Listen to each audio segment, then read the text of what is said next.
तारीख थी 23 जुलाई 2011। आज हम देखेंगे भारतीय सेना का वो खौफनाक बदला जिससे पाकिस्तान हिल गया। एक ऐसा ऑपरेशन जिसकी भनक प्रधानमंत्री तक को नहीं लगने दी गई। जम्मू कश्मीर में कुपवाड़ा की बर्फीली चोटियों पर एक भारतीय सैनिकों की छोटी सी चौकी थी। इस चौकी में राजपूत रेजिमेंट के और कुमायूं रेजिमेंट के 3 सैनिक तैनात थे। 2 जांबाज सिपाही अपने बंकर से सरहद पर हो रही हर हलचल पर नजर जमाए हुए थे। रात इतनी गहरी हो चुकी थी कि हवा भी साफ सुनाई दे रही थी। तभी उनके एक साथी ने चाय बनाई और चाय लेकर बंकर के अंदर आता है। चाय की चुस्कियों के साथ हंसी जाक का सिलसिला शुरू होता है। लेकिन अफसोस, हमारे जवान इस बात से पूरी तरह अनजान थे कि मौत का साया धीरे धीरे उनकी तरफ बढ़ रही है। पाकिस्तानी फौज की टीम यानी बैट, जो फौजियों से ज्यादा आतंकियों का झुंड लगते हैं, वे एलओसी क्रॉस करके भारत की सीमा में दाखिल हो चुके थे। उनका मकसद साफ था, भारत में दहशत और आतंक फैलाना। रात की खामोशी का फायदा उठाकर और सांप की तरह रेंगते हुए बंकर के करीब आ चुके पहुंचे थे। इधर चाय खत्म हुई और उधर दुश्मन बंकर के ठीक बाहर पहुंच चुके थे। सारे पाकिस्तानी सैनिक बंकर के इर्द गिर्द छिप जाते ही उनमें से एक जवान अपनी चाय खत्म की बंकर से बाहर निकला। उसे कुछ एहसास हुआ जैसे कि उसके पीछे कोई है। वह पीछे मुड़ता उससे पहले ही दुश्मन ने पीछे से हमला कर उसका गला चाकू से काट दिया। तभी अंदर बैठे जवानों पर भी दहशतगर्दों गोलियों की बौछार शुरू कर दी। भारत का एक वीर जवान मौके पर ही वीर गति को प्राप्त हुआ। दूसरा जवान, जिसको गोली छूकर गोली निकली थी, उसने समझदारी दिखाई और वह फायरिंग करते हुए वहां से निकल गया ताकि बेस को वह अपनी टीम को खबर दे सके। लेकिन असली दरिंदगी तो तब हुए जब उन 10 पाकिस्तानियों ने इंसानियत को शर्मसार करते हुए हमारे शहीद जवान जयपाल सिंह जी और लांस नायक देवेंद्र सिंह जी के सर धड़ से अलग कर दिए। वो जख्मी जवान मौत को चकमा मां देकर गिरते पड़ते अपने बेस तक पहुंचा। उसने चौकी पर हुए हमले के बारे में बताया और अपने गहरे जख्मों के कारण वो जवान भी शहीद हो गया।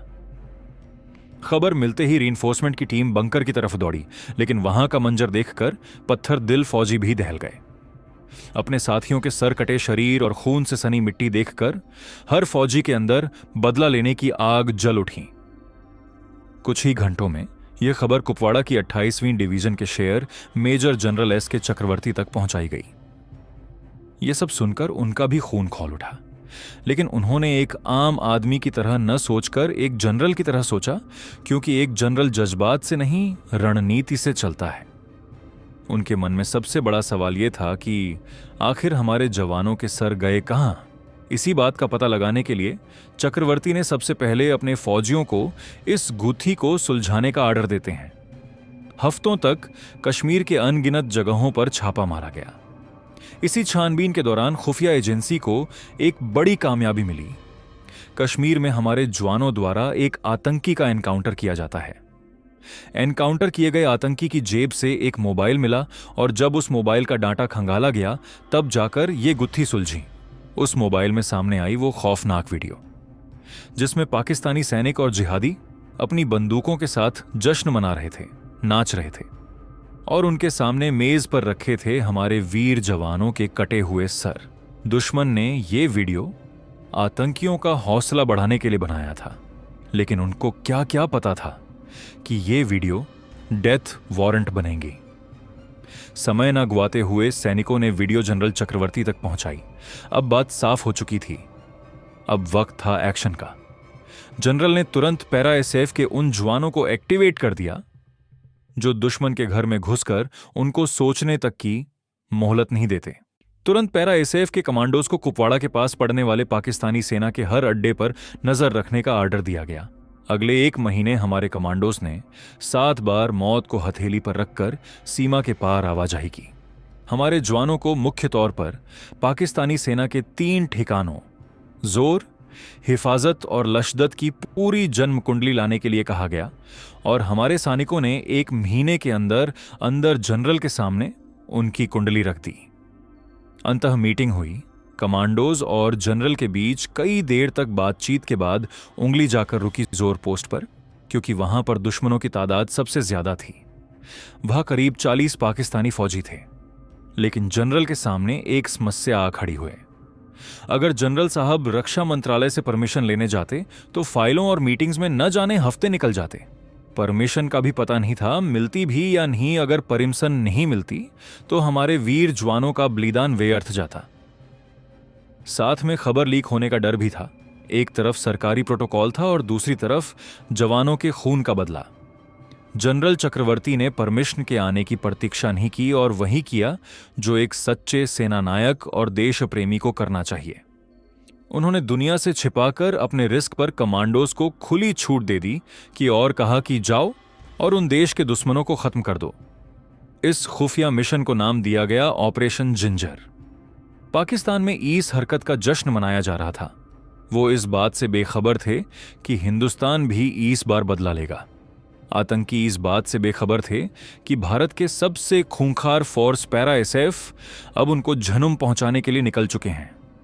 लेकिन यह मिशन जितना दिख रहा उतना आसान नहीं था। 30 अगस्त 2011 रात के ठीक 12 बजे 25 पैरा कमांडोस ने अपनी सांसें थाम कर सीमा पार की।